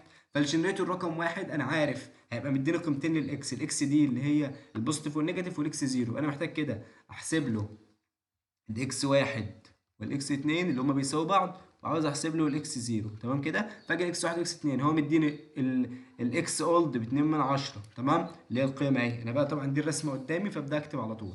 انا دلوقتي 2 من 10 في الجهد بتاع الزون كان 11 اللي هو الفي بيز اولد، والفي نيو ب 11 برضه 11 كيلو سكوير. الاس بيز نيو بتاع الزون نفسها، الاس بيز نيو بتاع الزون نفسها اللي هو ب 300 لان اصلا الاس بيز وال والاس بيز اولد اللي هي بتاع الجنريتور ب 100، يديني ب 6 من 10 بير يونت. تمام. نيجي للاكس زيرو، بيديني الزيرو ب 5%، ده الاولد. الجهود متساوية والاسات متساوية اللي هي نفس اللي قبلها يعني، فيطلع معايا الاختلاف بس كانت في الامبيدنس نفسها، فيطلع معايا ده 15 بير يونت. يبقى انا كده جبت له جنريتور رقم واحد. ندخل على الجنريتور رقم اتنين. تمام. بالمثل على طول بقى جنريتور رقم اتنين، لان انا كده عندي الاكس واحد بتساوي الاكس اتنين هتساوي ايه القيمة الاولد اللي هي 15 من 100. الجهود بتاع الزون دي كانت 22 سكوير، والاس بيز نيو اللي هي 300، والاس بيز اولد كانت ب 300 برضو، اللي هو الجنريتور رقم اتنين اللي هو كان في الزون رقم 3 اللي هو يديني 15 من 100 مليون. تمام. لو عاوز احسب بقى الاكس زيرو تبقى عبارة عن القيمة الاولد اللي هي 5 من 100، الجهود زي بعض والقسات زي بعض، فيطلع معايا نفس القيمة اللي هي 5 من 100 بير يونت. بعد كده أنا كده عندي 2 جنريتور، صح كده. الجنريتور التالت اللي هو كان في الزون رقم 4 فور جنريتور رقم 3، عندي إن الإكس واحد بتساوي الإكس اتنين، صح كده. جنريتور رقم 3 بتساوي الاكس ان. الاكس ان زي البوزيتيف والنيجاتيف، تمام كده، اللي هو كانوا 2 من 10. انا محتاج في الجنريتور رقم 3 عشان اصلا في ستار ثرو امبيدنس، محتاج بحسب الاكس دي 1 و2 وبحسب الاكس ان كمان، فهي دي نفس القيمه، دي 2 من 10 2 من 10. فانا خلاص قلت كلهم واحد. لكن لو كانت الاكس ان مثلا ب 3 من 10 فساعتها مختلفه، كنت هحسبها لوحدها. تمام، اخد بالي من حاجه زي كده. فده 2 من 10. الجهود بتاع الزون دي كان 11 سكوير، والاس نيو ب 300، الاس اولد كانت ب 200، صح كده، اللي هي بتاع الجنريتور رقم 3، 200 ميجا فولت امبير، ماشي، كانت تأكيد. فيطلع معايا ب3 من 10 بير يونت. اجي احسب له الاكس زيرو، الزيرو سيكونس، 5 من 100، الجهود زي ما هي، والإسات زي اللي فوقيها، ما هي دي خلاص زي ما هي، هيديني 0.075 بير يونت. يبقى انا كده خلصت له ايه الجنريتور. فانا الجنريتورز اللي عندي 3 جنريتور. بعد كده هدخل على الترانسفورمر. عندي كام ترانسفورمر؟ عندي 3 ترانسفورمر. بس الفكره في ايه في الترانسفورمر بقى؟ هي عندي اكس واحده، ان الاكس واحد بتساوي اكس 2 بتساوي الاكس 0، فخلاص دي دايركت على طول. تمام، فنيجي هنا نكتبها له مثلا باللون الاحمر، ولا ماشي نكتبه بالاحمر. اجي اقول له بقى كده ايه، فور ترانسفورمر واحد. فهقول له بقى ان انا كده عندي ان الاكس واحد بتساوي الاكس اتنين بتساوي الاكس زيرو، هتساوي القيمة اللي هي عندي اللي هي الاولد ب 15%، 15%. الجهود بتاع الترانسفورمر رقم واحد كانت 11، الزوم بتاعته ب 11، و الاس بيز نيو ب 300 والاس بيز اولد ب 120. تمام، فيديني 0.375 بير يونت. ادخل على ترانسفورمر رقم 2، الاقي ان انا عندي ان الاكس واحد بتساوي الاكس 2 بتساوي الاكس 0، فالقيمة الاولد بكام؟ 15 من 100 برضو. تمام، بس الجهود هتختلف طبعا، ده 220 في الزون دي كانت سكوير، والاس بيز نيو ب 300، الاس بيز اولت ب 375. فساعتها يطلع معايا ان الاكس بكام؟ ب 0.12 بير يونت. ادخل على ترانسفورمر رقم 3. فانا عندي ترانسفورمر رقم 3، اقول له ان الاكس واحد بتساوي الاكس 2 بتساوي الاكس 0، صح كده. القيمه الاولد عندي ب 15 من 100. الجهود بتاع الزون دي كانت 11 كيلو كل سكوير، الاس نيو ب 300 والاس اولد ب 250، فيطلع معايا ب 0.18 بير يونت. يبقى انا كده جبت له الجنريتور، جبت له الترانسفورمر. بقى اخر حاجه معايا ايه؟ اخر حاجه معايا اللي هي الترانسميشن لاين. فاخد بالي من الترانسميشن لاين، لو جينا نكتبها بالازرق، فور ترانسميشن لاين، ترانسميشن لاين. تمام كده، انا عارف في الترانسميشن لاين كنت بحسب الاكس بتاعته ازاي. انا محتاج الاول اجيب له الزد بيز، صح كده، واجي اقول له بقى ان انا عندي ان الاكس بتاعتي، الاكس نيو عباره عن الزد اكشوال على الزد بيز، ان هو بيديني الاكس اكشوال اللي هو مداني في المساله، صح كده، ومحتاج احسب منها الايه ومعايا الزد بيز اللي محتاج احسبها الاول، بعد كده اقسم ده على ده على طول، صح.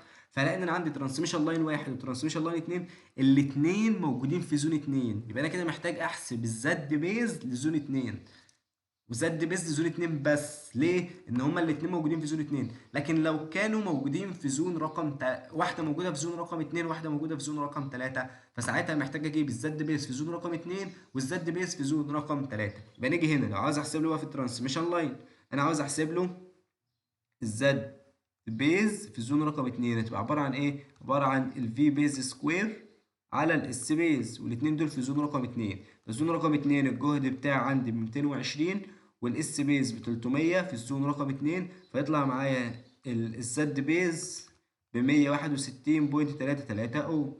بعد كده نبدأ ادخل بقى للترانسميشن لاين اللي هو 2 3، اللي هو ما بين الباص 2 والباص 3، الباص 2 والباص 3 اهو.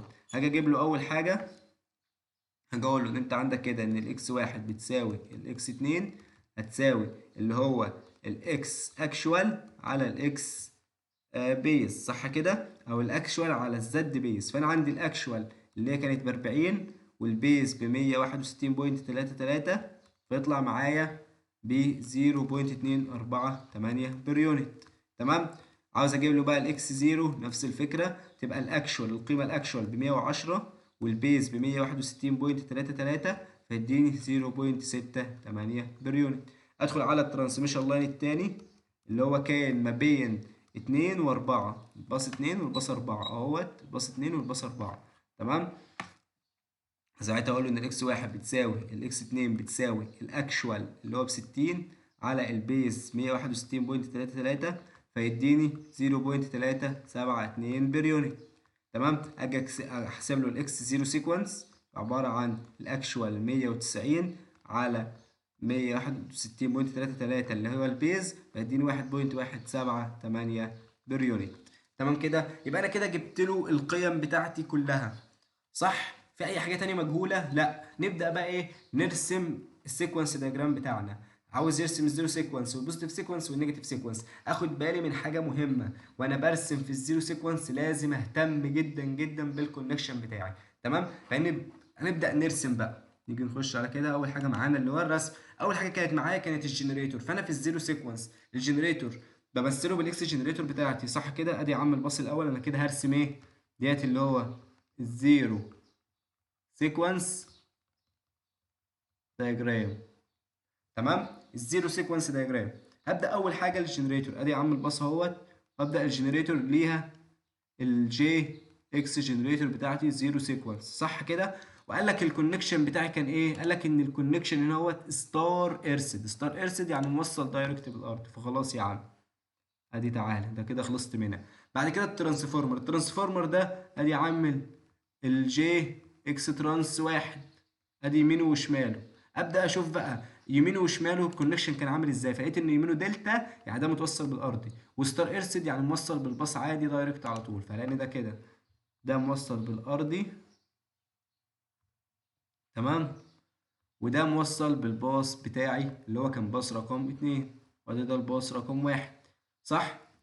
بعد كده كان في ترانسميشن لاين. فالترانسميشن لاين للامبيدنس بتاعته دايركت على طول. ادي عامل ايه؟ الجي اكس ترانسميشن لاين 1.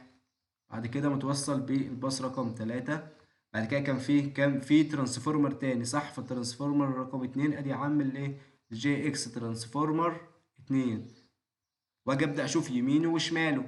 فرجعت على الكونكشن لقيت ان هو ده ستار ارسد يعني يبقى موصل بالباص، وده دلتا يعني هيبقى موصل بالارضي. فاجي كده ده ستار ارسد يعني موصل بالباص اهو، وده هنا دلتا يعني موصل بالارضي.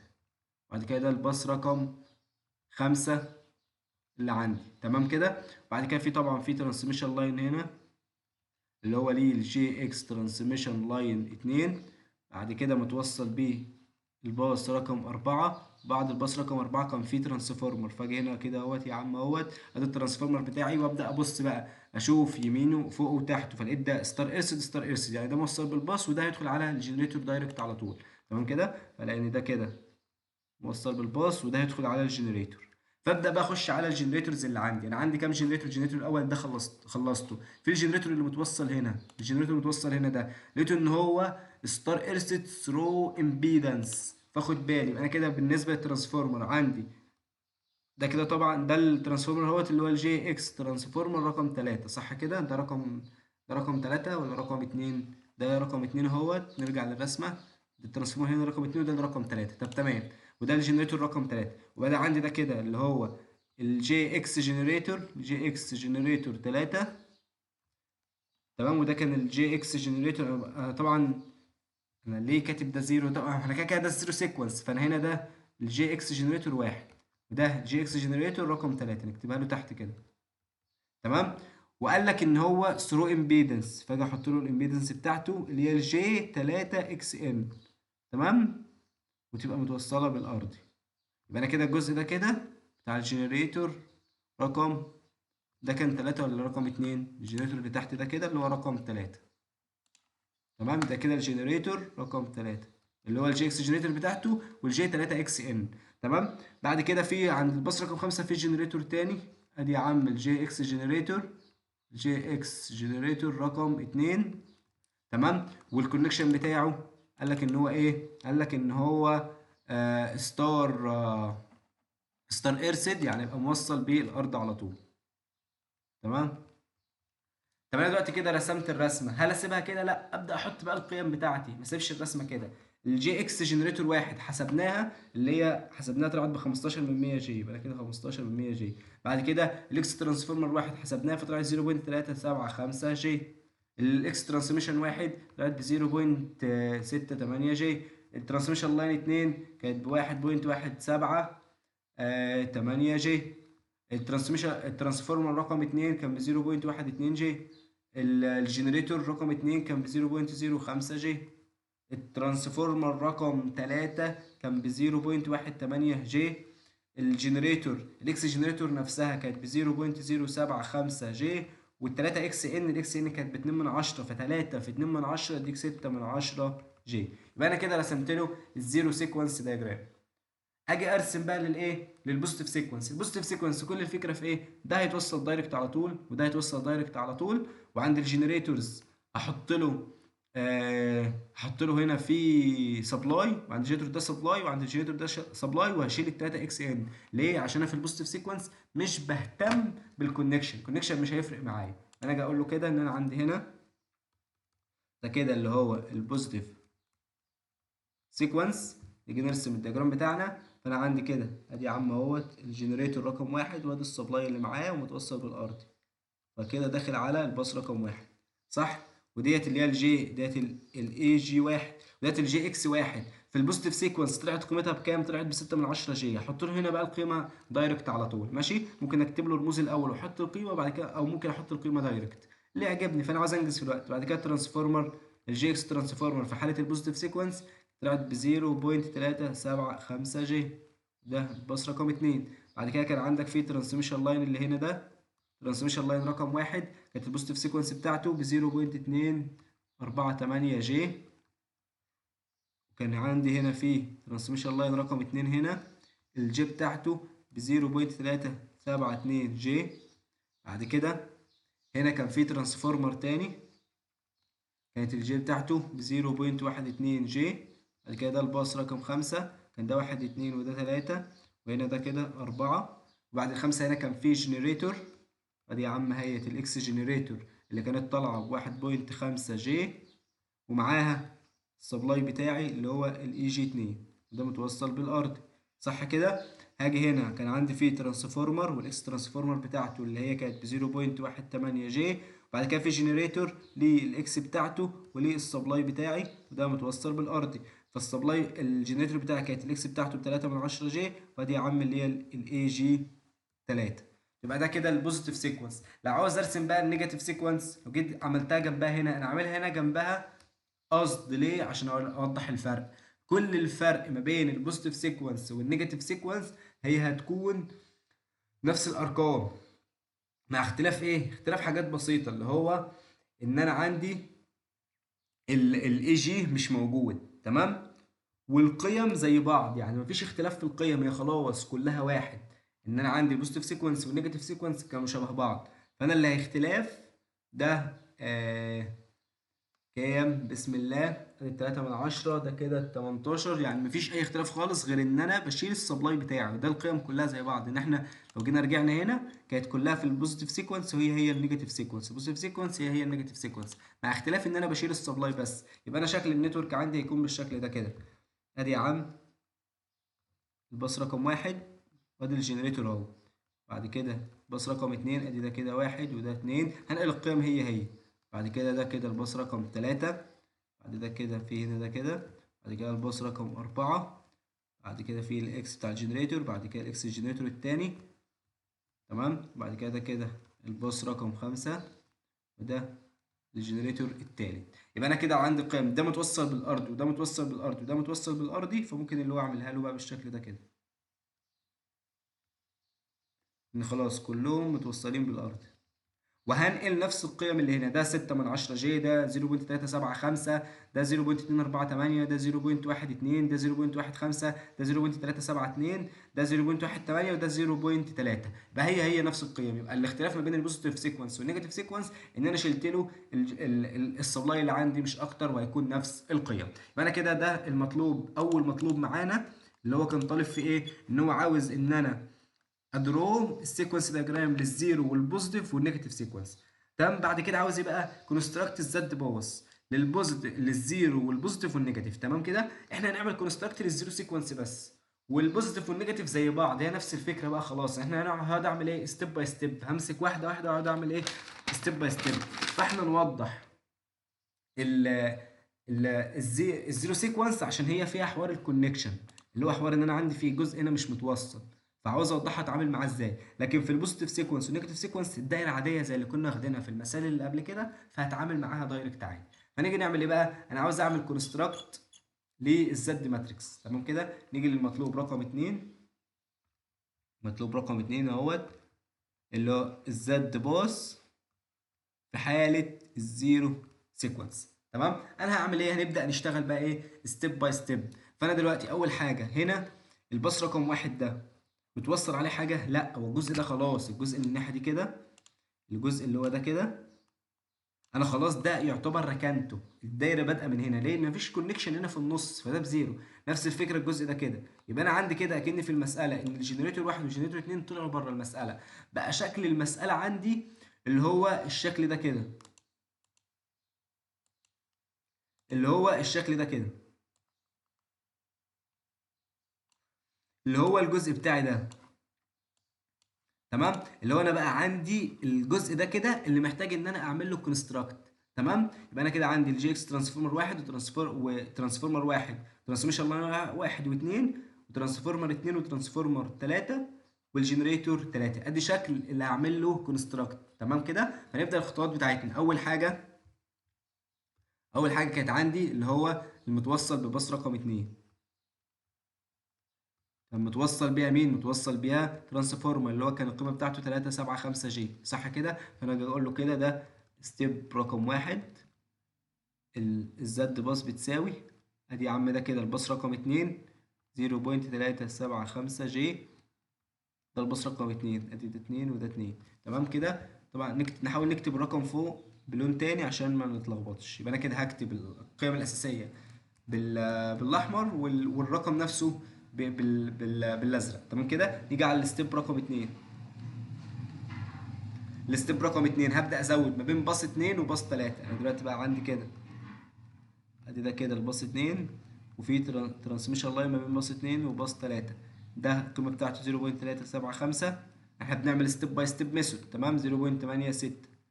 اجي هنا الزد باص تبقى عباره عن ايه؟ انا بقى عندي في باص اتنين وباص تلاته. يا عم كده قول لي ده كده اتنين وده تلاتة، ده اتنين وده تلاتة. فانا اخد منساش ان انا كنا بنعملها كده، هنزل له اتنين زي ما هي، صح كده، اللي هي 0.375. انا هضيف ما بين اتنين وتلاتة، فالرقم ده هيتكرر هنا 0.375، ويتكرر هنا 0.375. منساش ان انا واخد جي بره، ماشي، واخد جي بره عامل مشترك، كده كده هي جي في كله. بعد كده القيمه اللي هنا تبقى عباره عن القيمه دي زائد القيمة اللي هضيفها جديدة اللي هي 0.86. فلما اجمع 0.86 زائد 0.375 هيديني 1.055. تبقى ده اللي هو الايه البيفوت اليمنت بتاعي. اجي على الستيب رقم 3. ممكن نكتب الستيبات بالاسود. تمام. ادي ده كده الستيب رقم واحد، ستيب رقم اتنين، ستيب رقم 3. نكتب الاستبات بالاسود والخطوات بالالوان التانية عشان ايه ما نتلخبطش. تمام. نيجي لستيب رقم 3. هضيف انا كده ضفت ما بين 2 و3، صح كده، ما بين 2 و3 اهوت. ممكن اخد مين مثلا؟ اخد ما بين 3 والارضي اللي هو ترانسفورمر 2 ده، ماشي. يبقى انا كده عندي ادي ده كده بتاع الترانسفورم بتاع الايه باص 2، وادي باص 3. ده اضيف بقى ما بين 3 والارضي. تمام. اللي هو قيمته هتبقى بكام؟ قيمته ب 0.12 جي. وده نفس القيم دي، ماشي، عشان نكسب وقت بس. انا دلوقتي في الستيب رقم 3 انا ضفت ما بين 3 والارضي، اخد بالي من حاجه زي كده. يبقى انا كده عندي الزد بيز، الزد باص يبقى عباره عن ايه؟ عباره يا عم اهوت كده عباره عن 2 و3، والباص الجديد اللي انا ضفته اللي هو ايه مع الارضي. وادي يا عم ده اتنين، وادي ده تلاتة، وده الباص الجديد اللي انا ضفته. فابدا احط القيم بتاعتي. فانا عندي اتنين اللي هو 0.375، وده 0.375، وده 0.375، والبيفوت اللي كان قبل الخطوه دي اللي هو 0.155. انا ضفت ما بين كام؟ ما بين 3 والارضي، صح. يبقى ده هو اللي هيتكرر هنا. انا عندي 0.375 1.055، وبالمثل يتكرر هنا 0.375، وده 1.055. اجي القيمه اللي هنا تبقى عباره عن ايه؟ ما بين 3 والارضي. يبقى اجي عند قيمه 3 ما بين 3 ده واضيف عليه القيمه الجديده اللي هي 0.12 عشان احطها في البيفوت اليمنت. يبقى 0.12 اجمع عليها 1.055 فتديني 1.176. وطبعا انا واخد جي بره عامل مشترك. تمام كده ان كل القيم في الجي. ندخل على الستيب بعد كده، بس اخد بالي من حاجه مهمه الاول. انا دلوقتي بقى عندي الماتريكس دي 3 في 3، وانا البساطه اللي عندي عندي 2 باص بس، اللي هو باص رقم 2 وباص رقم 3. يبقى انا المفروض في ستيب لازم اخد بالي منها ولازم اعملها، اللي هي ايه؟ ان انا اعمل اليمينيت. يبقى انا اقول له اليمينيت الزد باص. ان انا اعمل لها اليمينيت، اعمل مين؟ اليمينيت للباص الاخير ده. يبقى انا كده محتاج ان انا اجيب له اللي هو الزد 2 2 1 والزد 2 3 1 والزد 3 2 1 والزد 3 3 1. يبقى انا كده محتاج اجيب له اللي هي الزد 2 2 1. تبقى عباره عن ايه؟ الزد 2 2 اولد اللي هي 0.375 جي ناقص. باجي هنا نفتكر اللي كنا لما كنت باجي اعمل. يبقى انا دلوقتي هنا ده كده، لو جيت كده كنت لما اجي اجيب ده فكنت باخد ان هي تبقى عباره عن الاليمنت اللي قصاده ده كده والاليمنت اللي هو ده كده، واقسم على البيفوت نمبر. لو فاكرين الكلام ده اللي خدناه في الاول خالص، صح كده؟ فانا دلوقتي هاجي انفذ الكلام ده، فاجي اقول له ان انا كده 0.375 فوق اللي هي 0.375 جي مضروبه في 0.375 جي اللي هي ايه؟ كل ده سكوير على البيفوت اليمنت اللي هو 1.176 جي، فيديني ده 0.0175 او 176 مش هتفرق يعني، ماشي ما علينا. هيديني بقى 0.255 جي.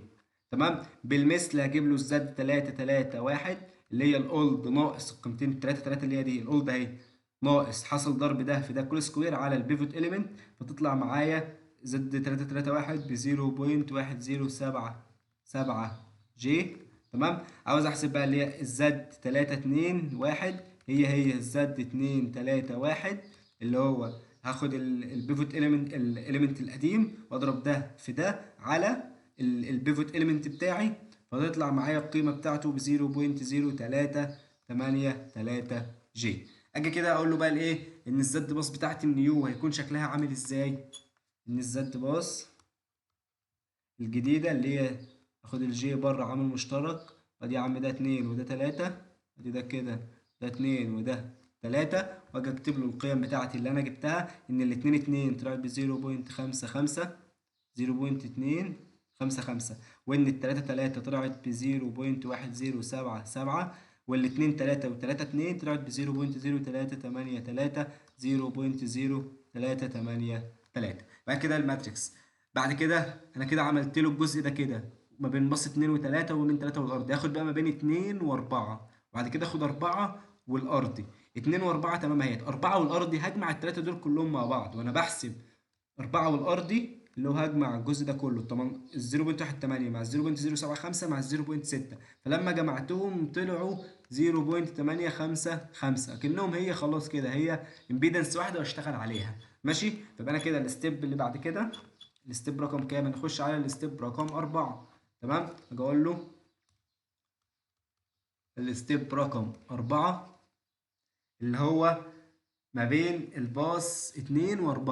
تمام. فانا عندي كده النتورك كان عندي ده كده ديت الباص رقم 2، ودي اول حاجه رسمتها معايا قيمتها. بعد كده ما بين 2 و3 حطيت قيمتها. تمام. بعد كده ما بين 3 والارضي ولسه حاسبينها، اللي هنضيفها جديده دلوقتي اللي هي مين؟ اللي هي ما بين 2 و4 اللي هو كانت قيمتها ب 1.178 جي. تمام. فاجي اقول له بقى ان انا عندي الزد بتاعتي، ادي يا عم الزد باص تبقى عباره عن واخد الجي بره عامل مشترك. انا ضفت ما بين 2 و4، فانا عندي 2 و3 وضفت كده 4، صح كده؟ ادي 2 و3 وضفت 4. انا كده عندي ادي يا عم ادي ده 2 وده 3 وضفت 4 اهوت، ادي ده 2 وده 3 وضفت 4 اهوت. فانا اجي كده، فانا كده عندي اهوت بالشكل ده، وانا ادخل القيم 2 و3 دي الماتريكس اللي انا لسه جايبها اللي هو 0.255 ده 2 2 وتلاتة تلاتة كانت 0.1077، وتلاتة اتنين واتنين تلاتة اللي هي 0.0383،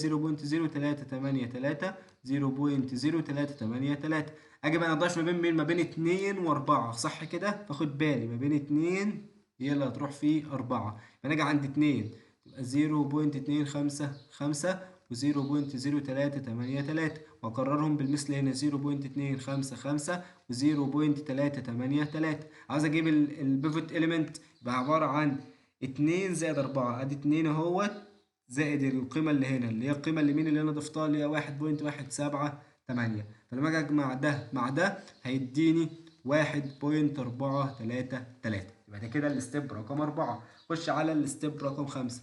الستيب رقم 5، قلت الستيب رقم 5 اللي هو تبقى ما بين 4 والأرضي، صح كده؟ فاجي اضيف هنا خلاص بقى ما بين ده 4 وده الأرض بتاعي، تمام؟ فاللي هي كانت قيمتها بكام؟ ده كده خلاص آخر خطوة بقى اللي احنا قلنا 0.855 اللي احنا جمعناها، صح كده؟ فأبدأ أرسم له أقول له إن الزاد باص عندي عبارة عن آخد الشيء بره عامل مشترك، عبارة عن 2 و3 و4 والأرضي، صح كده؟ خد بالي من حاجة زي كده، فأنا عندي ده 2 و3 و4 والأرض اللي هي الجديدة اللي أنا ضفتها هنا، أدي ده 2 و3 و4 وأدي الأرض اللي عندي. أنا أجي أقول له ده كده 2 و3 و4 والأرض، أجي أضيف له القيم، أدي ده 0.255 وده 0.383، 0.0383، بعد كده 0.255، بعد كده 0.0383، 0.1077، 0.0383، صح كده؟ بعد كده باص 4 0.255، 0.0383، بعد كده دي البيفوت إليمنت 1.433. بعد كده أضيف ما بين مين ومين؟ ما بين 4 والأرضي، صح كده؟ ما بين 4 والأرضي، فأربعة هتنزل زي ما هي اللي هي 0.255 و0.0383 و1.433. بالمثل انقلهم الناحية التانية هنا اللي هو 0.255 و0.0383 1.433. اجي عند البيفوت اليمنت اللي عندي هنا، صح هجيبه ازاي؟ اضيف ما بين 4 والارض، فين 4؟ 4 هي، واضيفها ما بين الارض اللي هو هجمع عليها 0.855، فيديني ان البيفوت اليمنت بتاعي اللي هنا يبقى عباره عن 2.288. تمام كده؟ وانا واخد الجي بره عامل مشترك. بس اخد بالي من حاجه مهمه، ان انا دلوقتي الماتريكس دي بقت 4 في 4، صح؟ وانا عندي البساط بتاعي هم 3 بساط بس اللي هو 2 و3 و4 بس، فساعتها لازم اعمل ايه؟ اليمينيت الزد باص، تمام كده؟ فاجي اعمل لها اليمينيت، عاوز اجيب الباص الاخير ده، فانا محتاج اجيب زد 2 2 1 زد 3 3 1 زد 4 4 1 وهكذا. هجيبها بالمثل بنفس الطريقه اللي جبناها بالظبط. فاجي هنا بقى خلاص احنا عرفنا الطريقه، فانا هكتب له القيم دايركت على طول. فانا يا عم ده كده هتبقى الزد 2 2 1 عباره عن 0.23 جي، تمام؟ والزد 3 3 1 هتطلع ب 0.107 جي، والزد 4 4 1 هتطلع ب 0.64 جي، تمام كده؟ بعد كده اجيب له الزد 2 3 اللي هي اصلا الزد 3 2 1 تطلع معايا بنفس الطريقه بقى اللي جبنا بقى الطريقه اللي فاتت، عشان بس ايه حته الوقت وكده، ماشي؟ ده الجي. بعد كده الزد 3 2 الزد 4 2 1 هتطلع معايا ب 0.114 جي. بعد كده الزد 3 4 او 4 3 1 طبعا، تمام؟ هتطلع معايا ب 0.017 جي. يبقى انا كده جبت له عملت له اليمينيت. اجي اكتب بقى الماتريكس النهائيه بتاعتي هيكون شكلها عامل ازاي؟ هلاقي ان انا عندي ان الزد باص بتساوي، اخد الجي بره عامل مشترك، انا عندي الماتريسيز اللي عندي الماتريكس اللي عندي عباره عن ده 2 و3 و4، صح كده؟ ادي يا عم 2 و3 و4. اجي اكتب له القيم اللي هي تطلع ده 0.23، دي طلعت ب 0.034، ده 0.114، ده 0.034، 0.107، وده 0.017، تمام، ده 0.114، ده 0.017، ده 0.64. تمام كده، يبقى انا كده جبت له الماتريكس بتاعتي. انا دلوقتي دي ماتريكس 2 و3 و4، انا في الاخر اصلا عاوز اجيب الماتريكس الاساسيه. الماتريكس الاساسيه كانت كام في كام؟ هي اصلا فيها باص واحد وباص خمسة، دول طلعوا بره اللعبة صح كده؟ فأنا عاوز بقى أكتب له الماتريكس اللي بتمثل الزيرو سيكونس دياجرام كلها لوحده. فالفكرة في إيه؟ قالك إن أنا بالنسبة لباص واحد وباص خمسة أحط مكان القيم بتاعتها أصفار، ما عدا عند الزد واحد واحد أحط قيمة ال 15 جي، والزد خمسة خمسة أحط مكانها اللي هي إيه 0.05 جي. يبقى دي هي دي كده الفكرة بتاعتي، إن أنا هاجي بقى أقول له إيه؟ أقول له إن الزد باص للزيرو سيكونس عبارة عن ايه؟ ادي يا عم الجي بره عامل مشترك، تمام؟ عبارة عن ماتريكس هي المفروض 5 في 5، ماتريكس كبيرة بالشكل ده كده. ادي يا عم القيم بتاعتي اللي هو الترتيب اللي احنا جبناه، احنا كده كده اتعلمنا ازاي اغير الترتيب فمش هتفرق. ده 2 3 4، وادي 1 وادي 5، ده 2 3 4، وادي 1 وادي 5. اجي انزل القيم بتاعتي 2 و3 و4 اللي هي نفس القيم اللي فوق هنا، تمام؟ اللي هي ده كده 0.23، 0.034، 0.114، بعد كده 0.034، 0.107، وده 0.017، بعد كده 0.114، 0.017، 0.64. يبقى كده دي الماتريكس. بعد كده بالنسبة لواحد اللي هيبقى ليها قيمة بس اللي هي واحد واحد، عند واحد واحد اللي هو انا اهو تبقى قيمتها بكام؟ اللي هي اللي على الرسمة اللي هي 0.15، وعند خمسة خمسة اللي هي هنا هتبقى القيمة بتاعتها اللي على الرسمة اللي هي 0.05. باقي القيم هتبقى بصفار، اللي هو ايه؟ ان انا عند واحد اتنين هتبقى بزيرو، واحد تلاتة هتبقى بزيرو، واحد أربعة هتبقى بزيرو، واحد واحد خلاص جبناها، واحد خمسة تبقى بزيرو. بعد كده بالمثل هنا 2 1 بزيرو، 2 5 بزيرو، ده بزيرو، ده بزيرو، ده بزيرو، ده بزيرو. تمام، نيجي هنا 5 2 بزيرو، 5 3 بزيرو، 5 4 بزيرو، 5 1 بزيرو، 5 5 جبنا قيمتها. يبقى ده كده الماتريكس بتاعتي بتاع الايه؟ الزيرو سيكونس. يبقى انا عملت ستيب باي ستيب عادي، كان الاختلاف في حته ان انا عندي بسبب الكونكشن في جزء هنا ده مش موجود، فخلاص لما جيت عملت الماتريكس بتاعته انا اشتغلت عادي وجيت حطيت مكانه اصفار، يبقى كده جبت له الزد باص في حاله الزيرو سيكونس. لو هو عاوز يجيب بقى البوزيتيف سيكونس والنيجاتيف سيكونس دي خلاص نتورك عاديه زي بتاعتنا، همشي ستيب باي ستيب، وضحنا كل الافكار اللي ممكن تكون موجوده خلاص على كده. فده كده فيديو سيمتريكال كومبوننت اللي هو اول جزء من المساله. هي المساله كبيره، انا في الاخر عاوز احسب ايه؟ عاوز احسب بالانسيمتريكال فولت، انا كل ده ما حسبتوش، انا كل ده تمهيد عشان اقدر احسب السيمتريكال فولت.